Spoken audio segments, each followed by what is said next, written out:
Hello everybody, it's Stephen Daniels again with DUI and New Consultants. We're here today with another one of our educational videos, and this video is going to concern how to tell if the excuse that's used to keep a failing machine online is bogus or not. We really hope to enlighten not only defense attorneys but the general public to some of the problems that we have with Florida's evidentiary breath test machine, the Intoxilyzer 8000, and the rules that have been constructed regarding the alcohol testing program in Florida, because we really believe, as our motto says, you can't undo what you don't know how to do. So with that being said, we're here today to talk to you about the Florida Department of Law Enforcement Department Inspector Don Suereth. He's in charge of the Clearwater, Tampa area. His area is much broader than that, but we're just going to talk about this area here today, and one of the law enforcement agencies underneath his watch. That would be Hillsborough County Sheriff's Office. In the past 4 years since I've been working as an expert witness consultant for the Intoxilyzer 8000 and reviewing the Florida Department of Law Enforcement records, we've uncovered that there's destruction of evidence, there's tampering, there's bogus excuses with these machines. As a matter of fact, the Florida Department of Law Enforcement fired one of their own department inspectors for deleting tests. These machines, the Intoxilyzer 8000s, are allowed when they do an HC inspection or department inspection, and these are for the public out there, these are the inspections that are required and are necessary to be able to present the evidence against you in court. To get your breath testing against you, they've got to show that your results are reliable. How they show your results are reliable is by showing that the machine's reliable. How they show the machine's reliable is by showing the inspections that they're required to do. So basically, the state would have to call what's later a predicate to show that the results are reliable and the machine's reliable. And how they do that would be by showing the month before, the month of, and the month after your DUI arrest. And getting to the point that we're trying to make on as far as these machines, they're allowed to fail one of the testing sequences when they conduct these monthly or department inspections. And let me inform you a little bit about these inspections. When they do a monthly inspection, it's called an agency inspection.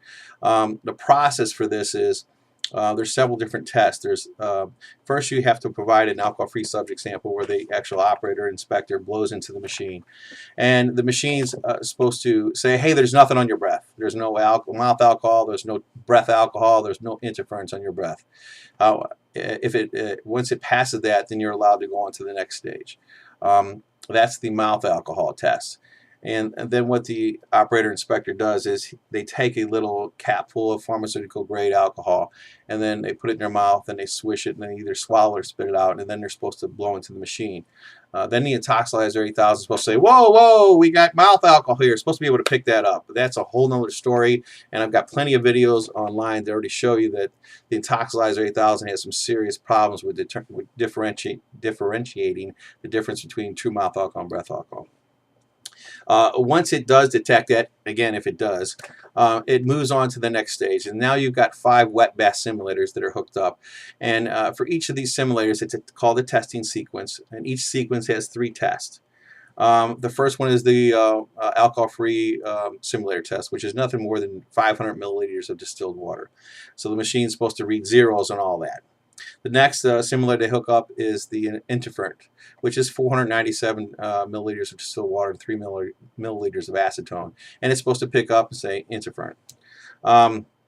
And that has to do with volatile organic compounds, and there's hundreds of different volatile organic compounds that can be found on the human breath at any given time. So again, the machine, there's a problem with this machine because it's not ethyl alcohol specific. We've done some volatile organic compound testing, and we've actually added volatile organic compounds to some of the alcohol solutions, and the machines failed to pick it up. It's just read it all as the alcohol. So that's why they try to include that test. But the problem with that test, let's get to that. The problem with that test is when the HRS used to have this, be in charge of the alcohol testing program in Florida, the inspectors were required to mix the interferent with the alcohol. And isn't that what the machine's supposed to do? That test, the machine's supposed to be able to determine the difference between interferent and the alcohol. And what does FDLE do? They construct rules that allow them to just do the interferent in the water. I mean, that test alone it does not test the machine's true performance capability. So there's the first flaw with this testing process. If it passes that stage, then it goes on to the 05 solution, the 08 solution, and then the 0.20 solution, and then it goes to an 08 ethanol suspended in dry gas. And it's my opinion that the dry gas test is basically worthless too, because there's no moisture in it. It doesn't mimic a human breath test. But let's get back to, let's talk about the 08 ethanol solution, so the public knows. When they hook that up, again, I said a testing sequence has 3 tests. The machine is allowed a margin of error. So when they hook the 08 solution up to it, as long as it reads it between 0.75 and 0.85, it's okay for evidentiary sample collection. If it reads it outside of that, then they're allowed to retest, as long as they put down why it failed and what they did to correct it. There lies one of the big problems that I have with the alcohol testing program in Florida. Back when FDLE, the Florida Department of Law Enforcement, approved this machine, evaluated and approved it, I believe they intentionally designed into the rules that would allow them to keep these failing machines online, and that was a loophole that was intentionally designed. And who do you have to thank for that? You have your state legislators to thank for that, because they're the ones that decided. They gave the Florida Department of Law Enforcement the authority to promulgate their own rules. So there's another problem that I have with it. Not only do they promulgate their own rules, but they keep their own records. There's the third problem I have with that. This agency should not be keeping their own records. But back to them promulgating rules, it's my belief that they intentionally designed this loophole in there. And I think that's probably the biggest problem with our alcohol testing program, that they're allowed to retest these machines, and we'll never know if the excuse they put down is valid or not. And what's the solution to that? Well, the solution to that is to have a nationwide, not only statewide, but a nationwide mandatory videotaping of all subject breath tests and all HC inspections. I don't believe that the state should be granted the presumption of impairment based on tainted evidence. And anytime you have a machine with a loophole designed into the testing program that allows for manipulation, you got a serious problem here, folks. I mean, it's serious, because you can have the best breath test machine in the world, but if you don't have integrity from the people conducting the tests, or transparency to say, well, you know what, there was a loose hose connection, she connected a hose, the machine's good. We don't have that here, folks.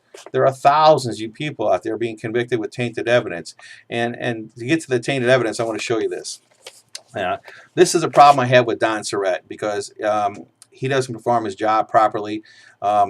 There's several attorneys that have come to me, and they've discussed the fact that this man is not truthful during his testimony, and taken that into consideration, and the research I've done on this man, he's not. If you see a video that I posted recently, a Diet Coke video, he shouldn't have been drinking a Diet Coke. He drank a Diet Coke, blew in the machine, it failed. He had somebody else complete the retest for him. Participate, a person who's not a department inspector, participate in a department inspection, which is a violation, and then he fails to document any of that, and he blames an unknown cause. That creates serious doubt in regards to his testimony. I would have, if I was a defense attorney, I would really question his truth and veracity in any testimony. That doubt then creates a trickle down into any of the excuses that he uses when he's doing his department inspections and the machines fail. That also creates a further downstream trickle to any of the agency inspectors in his area, because if he's putting down bogus excuses, then he's letting his agency inspectors do it. And here's a perfect example of it. This concerns Hillsborough County Sheriff's Office, Intoxilyzer 80-000808, and the HC inspector is Beverly Gray. Now let me show you this. How do you determine if one of the bogus excuses that your excuse they use is bogus or not? You just have to look at the records and know what you're looking for. Again, you can't undo what you don't know how to do.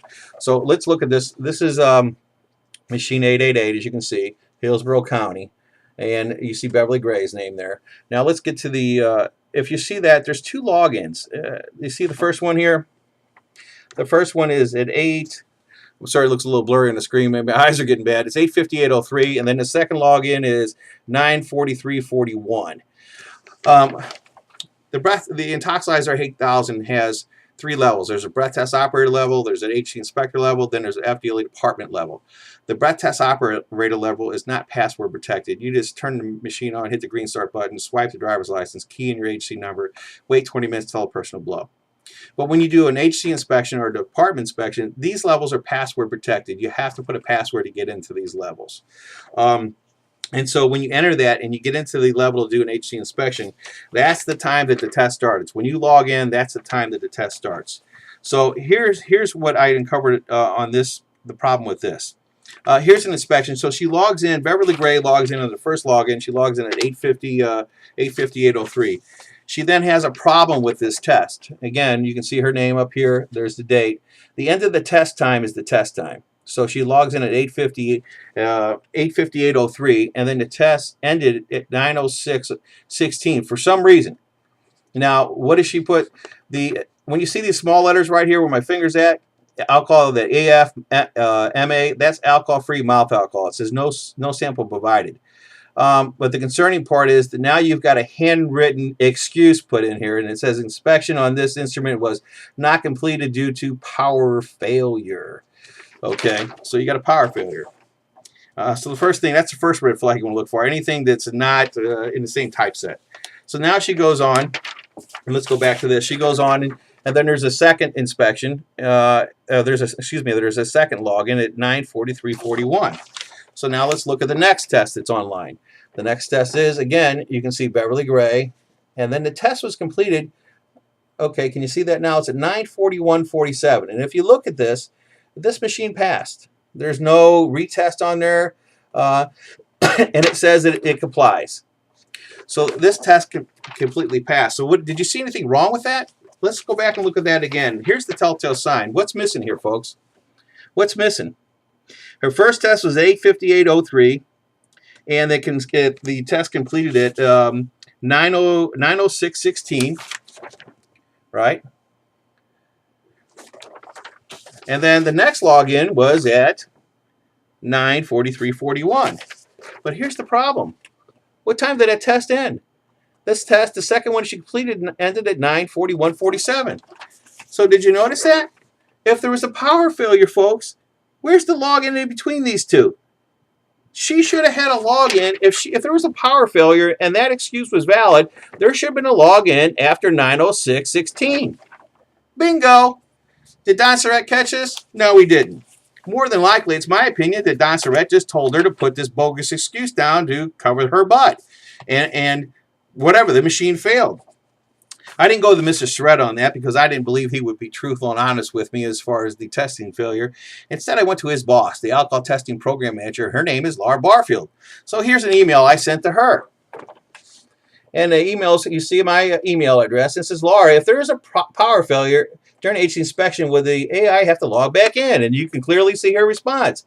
It says, yes, in order to conduct another inspection, Laura.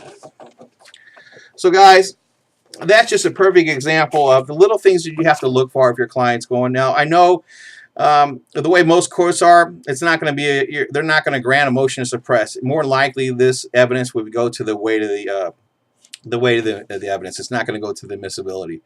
So again, if you have a client that's going to go to trial and the state's going to list Don Suereth as their expert witness, please give me a call. I've got hundreds of hours of videos. I've got 4 years worth of research on this man.